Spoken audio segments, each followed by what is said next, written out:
Everything animatronic spirit of Halloween 9, and welcome everyone to another video. For today's video, guys, I thought it'd be really neat if I showed you guys a cool method to fixing your wolf spitter's water pump so that he will spit water again.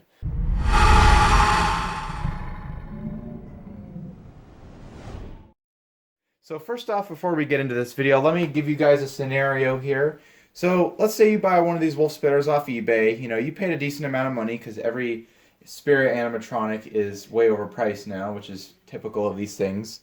So you buy the animatronic, you get it in the mail, you open it up, you set it up, plug it in, fill the water jug up, connect the water, turn it on, and you try it for the first time and it doesn't spit. But in your anticipation for getting this animatronic, you watched a particular video that said that you had to use it between 6 to 10 rounds before the water would actually go into the pump, prime it, and then it would start spitting. Okay, here's the skinny and a quick note on the water situation with the spitting action. He takes a good 6 to 10 rounds before the water filters up into the pump is primed, and he starts spitting. So within the first 10 rounds, you're not going to see water. Don't think that it's not going to work, because it likely will work. So you try the 6 to 10 rounds, you activate it all those times, you even tried a few more times, and it doesn't work. You're not noticing any water come out, you're noticing the light come on, you're noticing the electronics work, and nothing. There's no water, it's completely dry. So the first thing I would recommend doing is to make sure that your water jug is filled up. And I know this seems fairly elementary, but trust me, it has fooled me a couple times. You want to at least make sure that your water level is at least this high. I would say about a third of the way up into the jug. If your water jug is filled up to the proper level, the water pump will be able to pull the water up and will prime it, and it will start spitting. So if your pump is not, or the canister is not filled up, make sure it's filled up. Make sure that it has water in it. You also want to make sure that the spigot piece that connects to the back, that connects to here, is also connected up properly. If it's not connected all the way, you're going to be losing air pressure, and it won't suck the water up into the pump. So just make sure these two things are good. But if you know these two things are good, you know your water jug's filled up, you know it's connected right, then the other issue could be the actual pump itself. Now, before you attempt this repair, I would highly recommend that you run the wolf spitter and that you make sure that the LED in the mouth is coming on, and also that the water that pulls the water up into the pump is working. If those two things are working and you're noticing that the motor's on, then I would highly recommend you do this repair. So I'm going to go ahead and power on this wolf spitter to show you guys that it is indeed not spitting. I do not have the water jug connected up, but I already know that this isn't spitting. This is more of a simulation, really, just to kind of put you guys in the place of maybe this has happened to you. So let me get this guy plugged in. Alright, so he's now on. Very sound sensitive. So as you can see, the eyes are working as they should. The motor, albeit it's very loud, is working properly. Okay, here comes the water sequence. So as you can see, or as you may not have seen because it's really bright in here, the LED in the mouth came on, and I could also just barely hear the motor over the loud movement motor. And so I know that the electronics for the pump are working. So you want to make sure that's working first off. Okay, so now that we've determined what's the problem, let's go ahead and get into the actual repair. Okay, so first things first, make sure you turn your wolf spitter around, and also make sure you unplug the adapter from the adapter jack slot. Next, you're going to want to pull up the shirt here. Just make sure it's up over the shoulders. This can be quite difficult because the shirt is very stiff and it likes to swing down. So as you can see right here, we actually have quite a bit of access. Here's the actual main module part. This big housing right here is where the actual movement motor is housed, and also the relay switches. Now as you can see, there's two big springs on there. We'll get to those in a second. You also have the water hose right here with the piece on the end right there that you connect to the water jug. And we also have the actual pump right here with the gearing and the motor and the electronics. Okay, so the first thing that you're going to want to do in order to take this guy apart is you're going to want to take this belt cover off right here. Now, I will say there's good and bad news to this repair. The good news is you're only going to need one Phillips screwdriver. You're not going to need any other tool, just a single Phillips screwdriver. But the bad news is it is going to require a bit of disassembly. So if you have not disassembled these animatronics before, don't worry. This is a very easy disassembly process. It just be aware of the screws and where they go, because believe it or not, these screws, some of them are different sizes. But anyways, go ahead and remove this belt cover housing. Now once you have the actual housing removed, go ahead and remove the belt here. And now there's 3 screws that hold this cover on right here. One here, one here, and one here. You're going to want to take your Phillips head screwdriver and remove those 3 screws.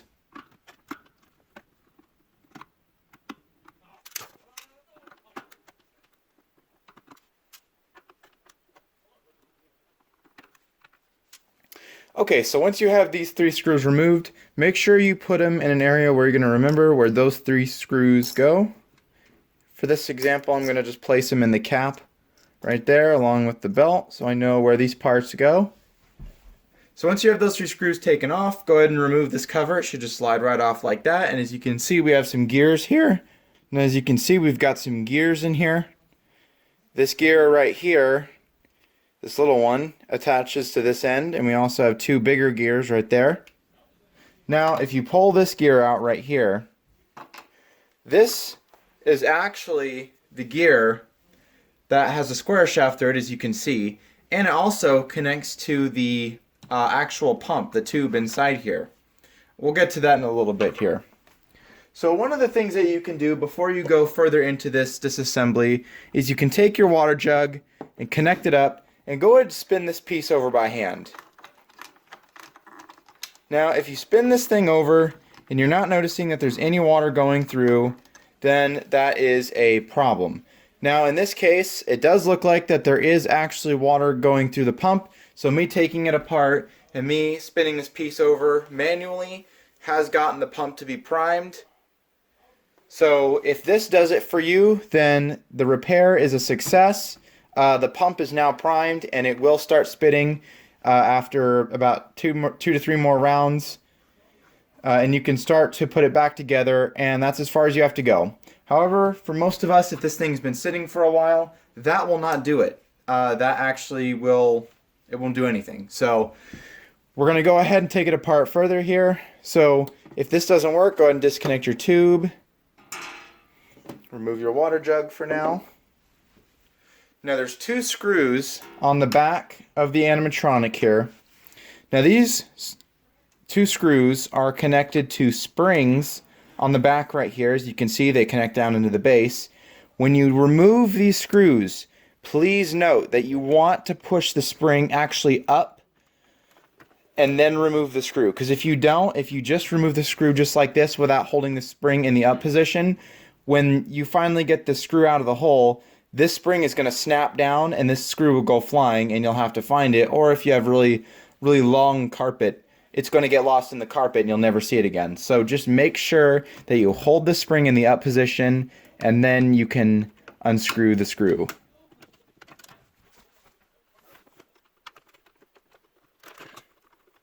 And as you can see, just like that, see how snappy that spring is? Even though I was holding the spring, it still happened to snap down. So it just goes to show you how tight these springs really are.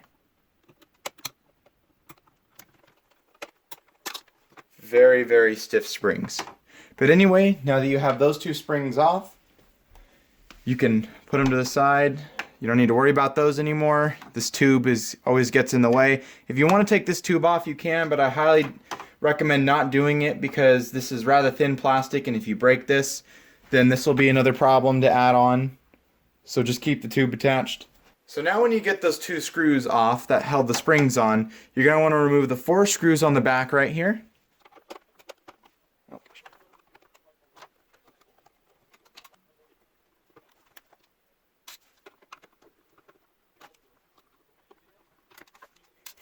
Okay, so unfortunately, I was not able to get this screw out of the hole because it is stripped. So, and that's also something I want to mention right now. When you are reassembling the animatronic, please pay attention to how tight you're screwing in the screws on the entire animatronic, because if you just wrench them in and you just keep going and going, you're gonna really screw up the threads, and then the screw won't lock in place properly, and it'll just be very loose, and it won't be very good. It'll put unnecessary stress on the particular part if it's a stressful part. So just pay attention to how tight you're putting the screws. You don't have to really go in there and really wrench them in there. You just have to get them tight enough to where they're not loose. But anyways, now that we've gotten the pump unscrewed here from the base, we can simply just pull this out. Now also be aware that there are thin wires right here. This controls the actual pump. Just be careful of these. Don't be too rough with this. Be very careful with it. So I wish I could say that that was all the unscrewing we need to do, but actually not. There are 6 more screws. There's one here, here, right here, and 2 up top that we need to unscrew as well in order to get to the actual pump itself. So go ahead and unscrew those 6 screws.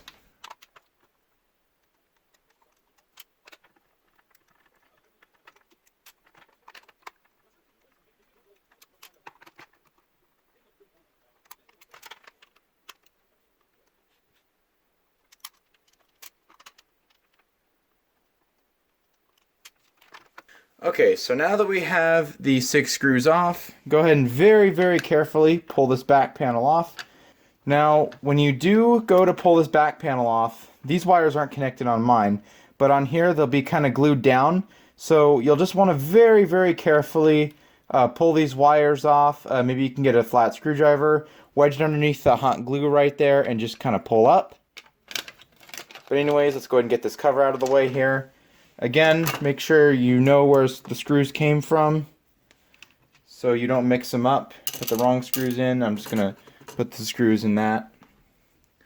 Alright, so there's only 3 more screws left that we have to undo. The only 3 screws left are the 2 right here that actually hold the pump on, and this back screw right here. So we're going to start off by taking this back screw off right here. This is a very easy screw to take off. I'm not even going to speed time this because there you go. Now, 2 more screws left right here. Go ahead and take these off or unscrew them.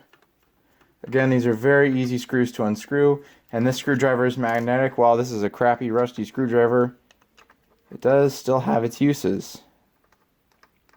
So once you get these 2 screws undone, you will notice that the actual pump here is actually loose from this housing, and in fact will come out. So there's the pump. Let's go ahead and lay the motor and electronics aside here so we don't pull any wires off.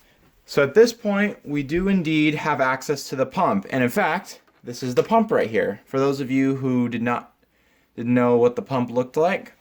So the way this pump works is it's very, very simplistic. All it is a plunger right here that moves up and down, and a tube and a little valve in here that controls, depending on how far down or how high up the pump is, will turn off this line or this line. Or likewise, turn on this or this line. So let's go ahead and remove this plunger. So you can do that by just simply pulling down. There might be a tiny bit of water. There you go. There's the water. So now I have a towel with me right here. So here is the actual plunger. This is what is responsible for the actual pumping action. And here is the tube. If you look inside of there, I don't know how well... Let me put this down. I don't know how well the camera can pick it up. But if you look inside there, there's a little valve inside there, and that is what controls the water flow for the most part. So pretty much it's just as easy as priming this thing. So how do you prime this pump? Well, let me go ahead and remove most of the water here. So now that we have the pump this far apart, how are we going to fix it now? Well, what you first need to do is take a look at the pump physically. Are there any cracks in this tubing right here? Are there any splits up here? Is this tube not connected right? Is this tube not connected right? When you move this up and down, is there any water pressure? And also, when you move it down, does it feel like it's gripping, or is this really, really smooth? You can just, you know, pull it out and have any kind of resistance. And also, you want to make sure you check this seal right here. You want to make sure, now when you first take this apart, it'll be nice and greasy. Do not wipe away any of that grease. That grease is there to make this really nice and easy cycling inside of this plastic tube right here. And also, it helps to kind of keep the tube kind of, I don't know how to say this, but it kind of helps to keep the tube more swollen so that it creates better air pressure inside this thing, because there is actually air pressure and suction in here. Like the last example I showed you guys where we ran that gear until the water came up through the tube, we're going to do the same thing with this one, only this time we're going to be running this piece out further to give it a longer stroke so it will have a better chance to pull in more water. And that's the basic theory behind this. So as you can see, I'm going to connect my tube right to the water container. Make sure this tube isn't kinked, by the way. And I'm going to run it down. And you can already see, I don't know if you saw that, but there was water that already came through here. We're going to push it back up.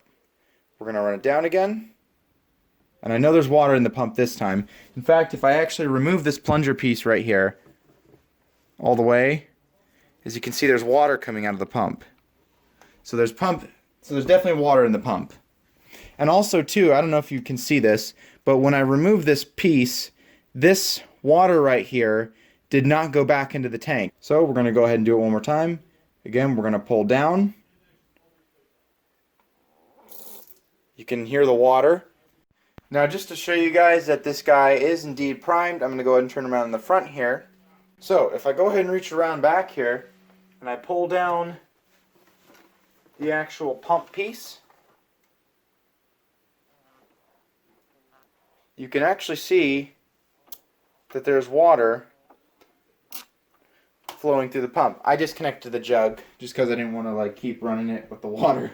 But as you saw, there was water coming from the mouth. There's a little drop of water in the tongue right there. But you can see that there was water coming out of the nozzle right there and spraying out of the guy. And now that the pump is primed, we can go ahead and disconnect the water tube right here. We can remove the water container right here. And we can go ahead and reassemble the pump.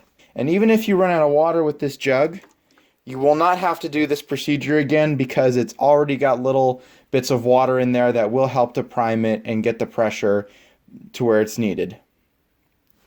So guys, I'm going to go ahead and leave this video off here. I'm not going to bother showing you guys the reassembly. It's pretty much exactly just the opposite of the disassembly. So I hope you guys did enjoy this video. I hope you guys found this video educational, and at the very least, I hope you found it entertaining nonetheless. I hope you guys did enjoy this video. If you did, be sure to leave a like, be sure to comment. And if you guys have any questions or any type of comments that you want to make with this repair or any other video I've ever made, leave them down in the comment section below. And as always, be scary, be spooky, and I will catch you guys on the flip side. 2, 1.